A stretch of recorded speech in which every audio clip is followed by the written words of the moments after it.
자, 이번엔 구분 소유자가 아닌 토지 공유 지분권자의 침해로 부당이득. 이것도 마찬가지죠. 뭐 또 한 번 읽어보죠. 비슷한 얘기인데, 공유 토지에 관하여 과반수 지분권을 가진 자가 그 공유 토지 특정한 부분을 배타적으로 사용 수익화할 것을 정하는 것은 공유물의 관리 방법으로 적법하다 할 것이며, 이 경우 비록 그 특정한 부분이 자기 지분 비율에 상당한 면적이 범위 내라고 하더라도 다른 공유자들 중에 지분은 있으나 사용 수익을 전혀 하지 못하고 있는 사람에 대해서 손해배상 책임은 공동 책임을 져야 한다 말이죠.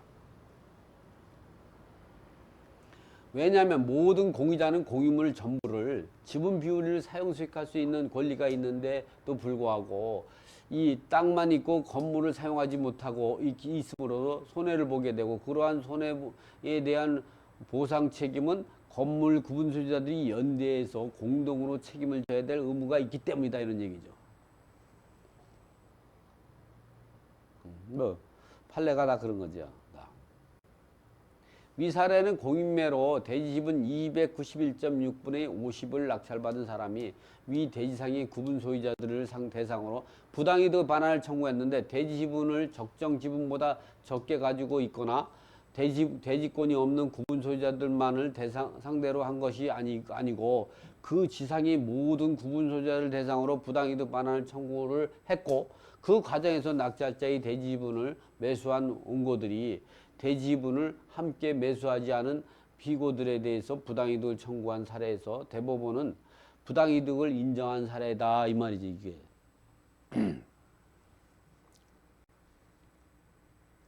자, 구분 소유자가 아닌 대지지분권자가 부당이득을 청구한 사례 같은 경우는 이거 밖에도 보면 대법 2014-10-820에도 그런 사항이 있어요. 보면 구분 소유자가 아닌 자가 대지 공유 지분이 있으나 대지를 전혀 사용 수익하지 못하고 있는 경우에는 부당이득 반환을 청구할 수 있다. 그런 내용들이고요. 그래서 그런 내용도 앞에 설명한 것과 같이 계속적으로 반복된 내용들이요. 위 대지 지분이 경매로 매각돼서 이 경매 물건 정보 내역과 매각 결과 같은 경우는 이게 서울특별시 용산구 한남동에 있는 땅이 이제 이렇게 지상에 이렇게 건물이 있고 땅만 이 경매 나왔을 때 그런 내용들이 여기 첨부가 돼 있죠. 그래서 이 사건 2심 서울고등법원이 판결 낸 내용이 나오고, 이때 법원이 이제 판단을 보면 집합건물법 시행 전에 건축된 이 사건 집합건물의 구분소유자들인 피고들은 이제 보면 이 사건 토지에 관한 대지 사용권을 취득하게 되고, 또 이 사건 토지 사용이나 관리에 관한 구분 소유자들 사이에 별도의 규약이 존재하거나 지분의 과반수로 정하지 않았으므로 피고들은 집합 건물의 대지에 관하여 공유지분 비율에 관계없이 그 건물의 대지 전부를 사용하기에 따라서 부당이득을 반환할 의무가 있다, 이런 판결을 내린 거죠.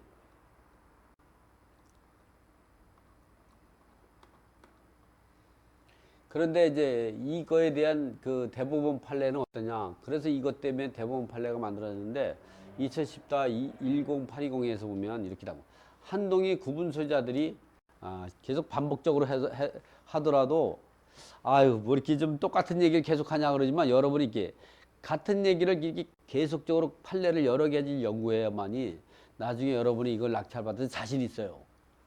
판례 하나만 갖고 여러분이 그 권리 분석을 한다면요, 그 자신감이 없어지는 거예요. 그래서 책이 이게 다 각자 조금씩 다른 거거든요. 그래서 이런 내용들을 반복하기 위해서 여러분들한테 자꾸 읽어드리는 거기 때문에 여러분이 지루하다까봐 제가 이제 그 선입감이 생겨가지고 이제 먼저 그런 얘기, 지루하지 말고 자꾸 반복해서 내 거로 만들어야 된다. 그래서 이 판례도 굉장히 중요한 하나의 핵을 그은 거예요. 2010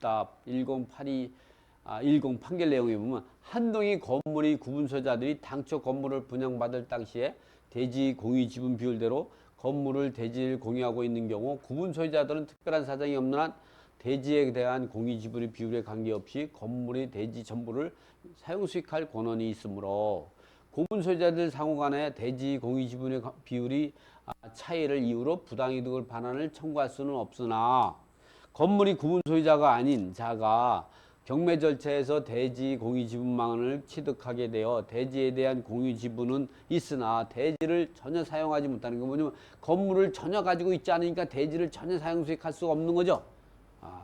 하지 못하고 있는 경우에는 다른 특별한 사정이 없는 한 대지 공유지분권의 부당이득을 반환을 청구할 수 있다 할 것이다.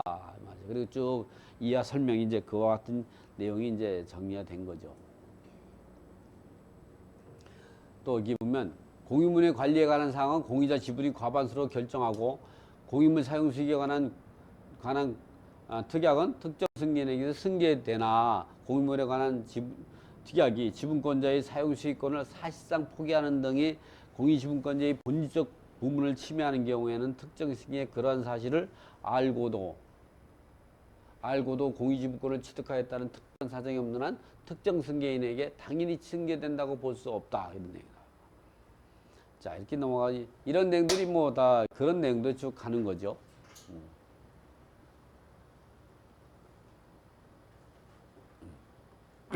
자, 이번에는 집합건법 제20조에 의해서 분리처분 금지에 대한 내용을 한번 보죠. 이 집합건법 제20조가 이제 그 각 건물의 구분 소유권은 주물 내지 주된 권리고,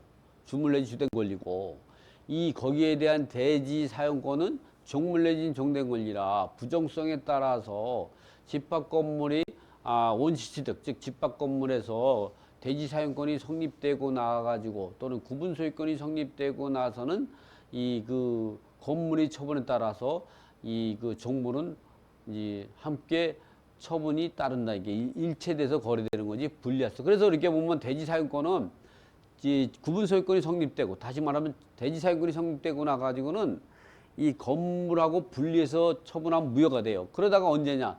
재건축으로 건물이 멸실되잖아. 그냥 더 이상 집합 건물이 아니죠. 그때부터 땅하고 건물이 이 독립된 부동산이 되다가 그러다가 나중에 이제 건물이 다시 구분 소유권이 성립되면 다시 집합건물 적용과 그때까지는 또 분리처분될 수 있고 이러한 역사적인 사명을 갖고 태어나죠. 그러니까 일단 아파트 부지로 만들어진 이상은 언제까지 40년, 50년 재건축할 때까지 토지에 대해서는 등기할 수가 없어요.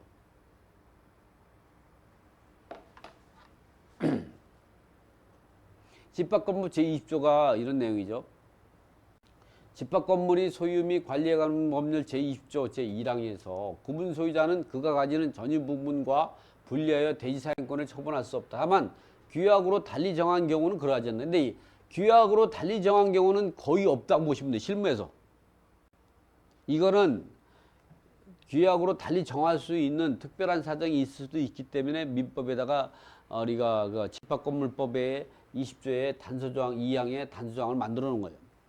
또 이 동법 3조 3항에서 제1조 내지 제1조 2에 규정된 건물 부분이 전유 부분 전부 또는 부속 건물을 소유하는 자는 공정준서로서 제2항의 규약에 상응하는 것을 정할 수 있다. 그러나 실무상 이러한 분리처분에 관한 특약이라든가 이런 공정준서가 있는 경우는 거의 없다. 찾아보기 어렵다. 이렇게 보시면 돼요. 완벽하게 없다 할 수는 없지만 거의 찾아보기 어렵다. 또 등기 추정력에 의한 분리처분도 있어요. 집합 건물이 일부만 대지권이 등기되었다면 등기의 추정력에 의하여 특별한 사정이 없는 한 소유권의 일부 지분을 전문유 부분과 분리하여 처분할 수 있도록 하는 취지의 공정준서가 첨부되었다고 추정된다 이 말이죠. 그래서 그러한 내용들이 이제 여기 판결 내용에 나와 있고요. 그래서 그렇게 원고와 경매로 낙찰받은 물건의 현황과 매각 결과 이 부분에 대해서 이것 때문에 대법원 판례가 나온 거죠.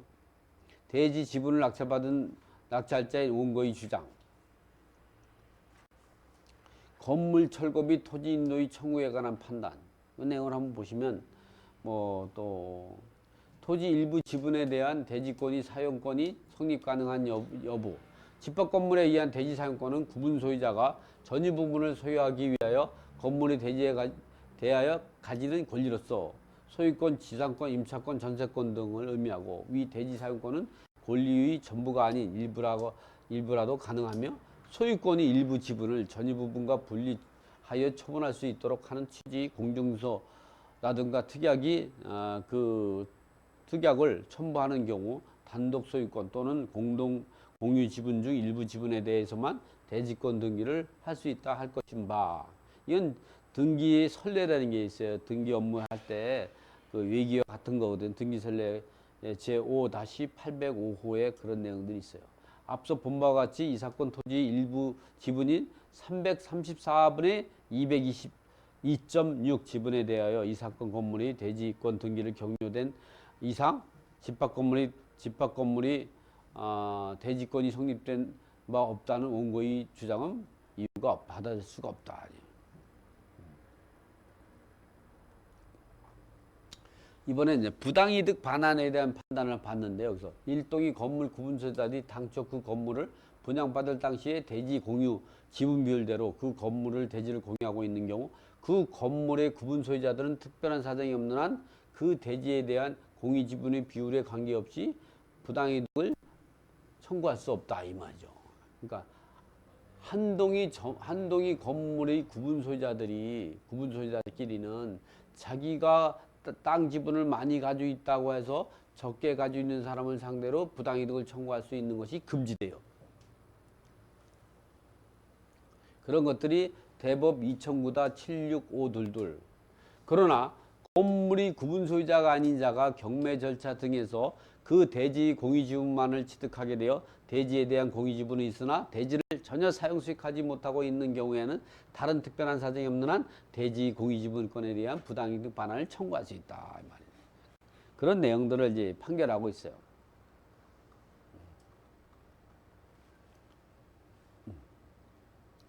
또 이게 뭐냐면 집합권법 제 20조의 3항이 어떤 경우냐면 선의의 제3취득자는 그러니까 이 집합 건물에 관한 이게 대지 지분이 모르는 줄 알고 취득했다 이런 얘기를 하는 거죠. 그러면 선의의 제3취득자 같은 경우는 이 법으로 보호를 받을 수 있어요. 그래서 집합권법 제 20조 제3항에 이런 내용이 나와요.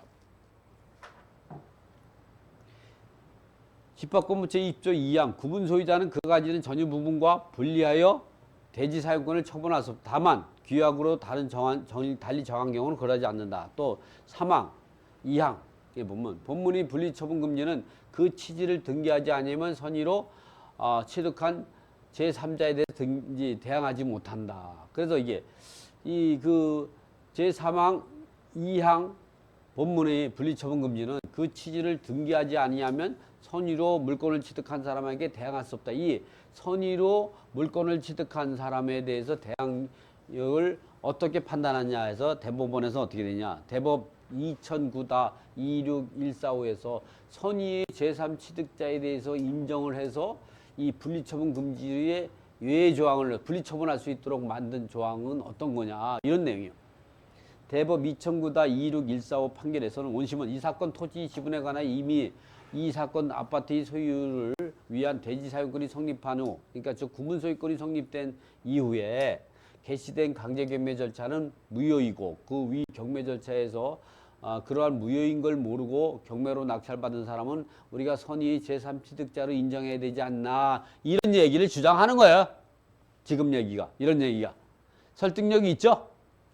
그런데 이게 이런 경매 절차에서 이게 무효인 걸 모르고 경매 절차가 무효인 걸 모르고 낙찰받은 선의 제3취득자라는 것을 주장을 하려면 어떠한 위치에 있어야 되냐 이 얘기를 설명해 주는 거예요. 맞춰진 피고 명의 소유권 등기도 무효라고 판단하면서도 집합권법 제20조 3항이 소정의 선의는 분리처분 금지 제약이 존재를 알지 못하는 것을 의미한다고 전제한 다음 피고가 이 사건 토지 지분을 취득할 당시에 등기부상에 분리처분 금지 취지가 기재된 바 없고 법원이 경매 절차에 참가한 피고로서는 이 사건 토지 지분을 적법한 경매 목적물로 인식했을 것이라는 사정을 고려하면 피고는 분리처분 금지 제약을 알지 못한 채 이 사건 토지 지분을 취득한 선의 제3자로 인정되므로 그 원고가 이 사건 아파트의 전위 부분을 경매 절차에 취득함으로써 대지 사용권까지 취득한 것으로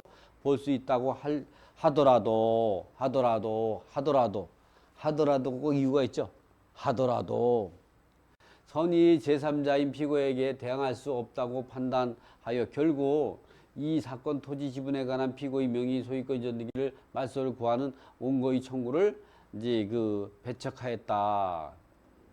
그러나 앞서 본 바와 같이 집합건물 제2조 3항의 소정이 선의 제3자라 함은 원칙적으로 집합건물이 대지로 되어 있는 사정을 모르는 채 대지 지분을 목적이 되는 토지를 취득한 제3자를 의미하는 것인데, 원심이 들고 있는 위와 같은 사정만으로 그 배와 같이 모르고 경매 절차가 완벽하게 되기 때문에 적법하게 대지권으로 집합건물의 대지권을 사용하는 걸 모르고 낙찰받았다는 앞에서 2심의 판결 내용이나 1심의 판결 내용을 볼 때 그거는 그러면 이런 얘기는 원칙적으로 집합건물의 대지로 되어 있는 사항을 모른 채 대지 사용권의 목적이 되는 토지를 취득한 제3자를 의미하는 것인데, 원심이 들고 있는 위와 같은 사정만으로 기하여 피고를 선의 제3자로 인정할 수 없을 뿐만 아니라 오히려 원심이 인정한 바와 같이 피고가 경매 절차에 진행 당시 등기부 등본 또는 경매물건 명세서, 현황조사서 또는 평가서 등을 통해서 또 현장을 가보면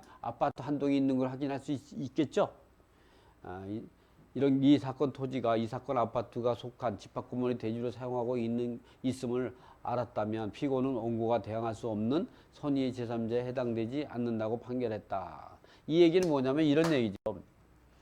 설령 등기부라든가 경매 절차에서 아파트의 대지 지분으로 사용되는 것을 갖다가 이제 몰랐다는 것을 갖고 하는 게 아니라 그 지상의 대지가 이제 그 아파트 한 동이 있는 것 자체를 갖다가 이제 알 수가 없었어야 돼요.